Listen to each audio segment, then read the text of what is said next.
जी आज इस वीडियो में सीरियलाइजेबिलिटी को हम स्टडी करेंगे। तो ट्रांजैक्शंस के बारे में हम काफ़ी स्टडी कर चुके हैं।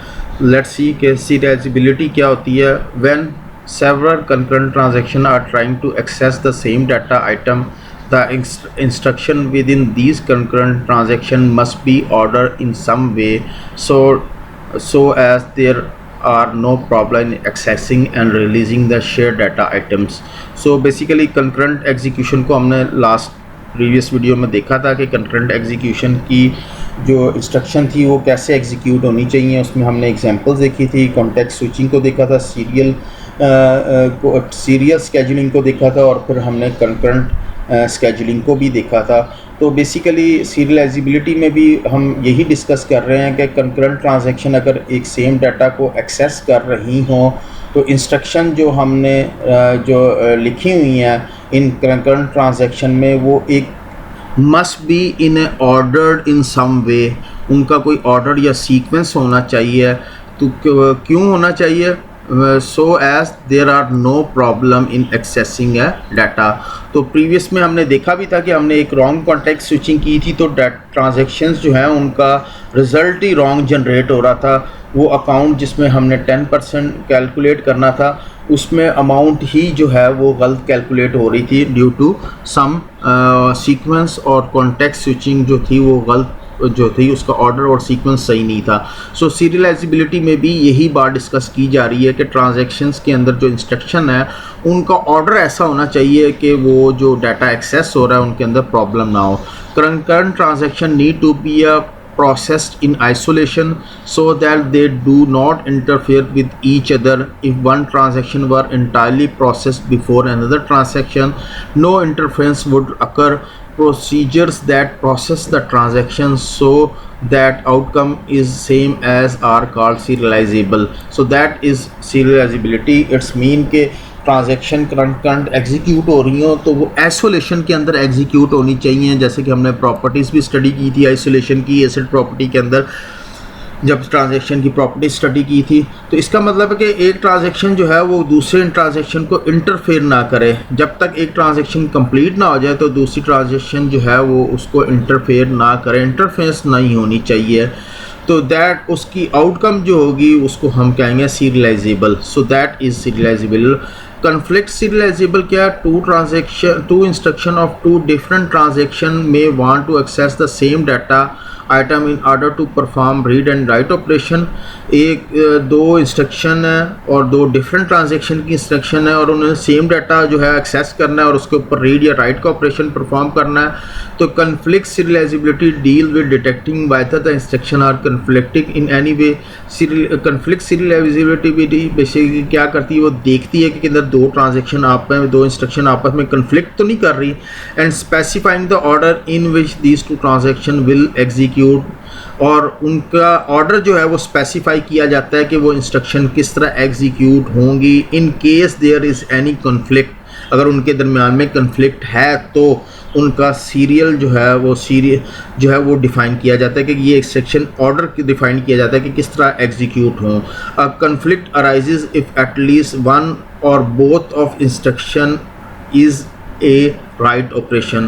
कन्फ्लिक्ट अराइज ही उस सूरत में होता है कि दो ट्रांजैक्शन के अंदर जो इंस्ट्रक्शन है वो राइट ऑपरेशन परफॉर्म कर रही हैं, दोनों या दोनों में से कोई एक जो है वो राइट ऑपरेशन परफॉर्म करना चाहती हैं, तो फिर जो है वो कन्फ्लिक्ट जो है वो अराइज होगा। अगर दोनों रीड हैं तो फिर तो मसला ही नहीं है। तो वो रूल्स जो हैं कन्फ्लिक्ट सीरियलाइजेबिलिटी का, उसको हम देखते हैं कि उन रूल्स को मद्देनज़र रखेंगे तो हम इस प्रॉब्लम को सॉल्व कर लेंगे। If two instruction of the two concurrent transaction are both for read operation, अगर दोनों इंस्ट्रक्शन दो डिफरेंट कंकरेंट ट्रांजैक्शंस की, यानी कि two instruction of two concurrent transaction, इसका मतलब है दो डिफरेंट ट्रांजैक्शन है और उनके अंदर दो इंस्ट्रक्शन है और दोनों कौन सा ऑपरेशन परफॉर्म कर रही हैं? रीड।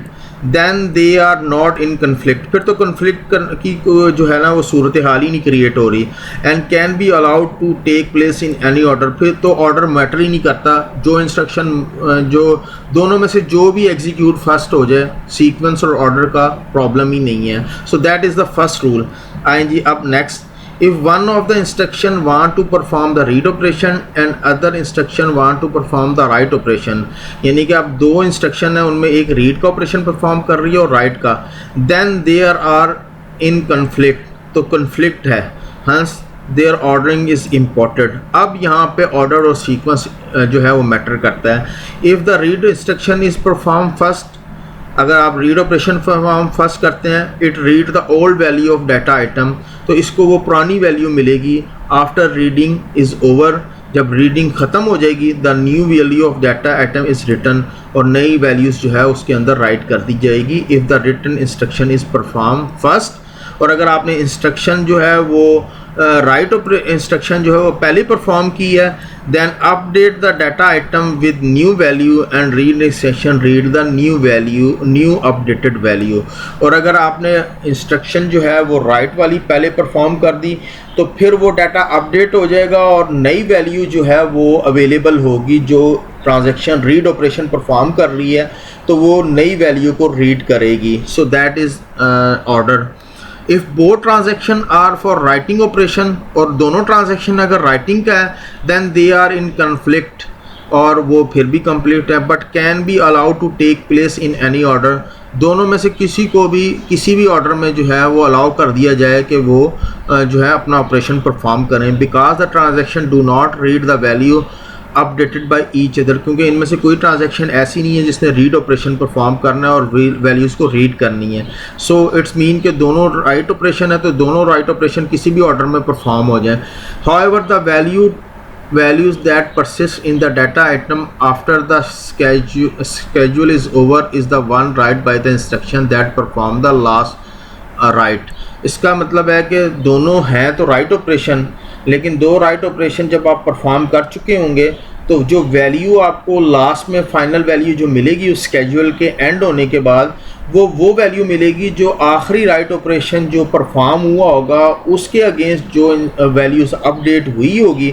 सपोज लेट से एक ने वैल्यूज़ जो है, एक राइट ऑपरेशन था उसने 10% कैलकुलेट करना था और उसको ऐड करना था, तो वो 10% कैलकुलेट करके ऐड कर दिया, और एक और ऑपरेशन था जिसने 50% जो है उसमें से डिडक्ट करना था।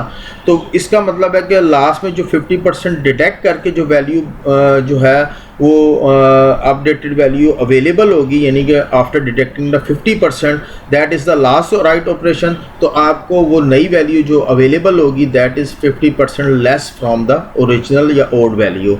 सो दैट इज़ सीरियलाइजेबिलिटी, जिसको हमने स्टडी किया और हमने देखा कि सीरियलाइजेबिलिटी में जो है बेसिकली ऑर्डर जो है ट्रांजैक्शंस का वो किस तरह हो, और इन केस ऑफ अगर दो ट्रांजैक्शन एग्जीक्यूट हो रही हैं तो उनमें हम देखेंगे कि रूल्स के रीड है राइट है या राइट और रीड है या दोनों राइट ऑपरेशन है। सो उनके रूल्स जो हैं वो हमने देखे।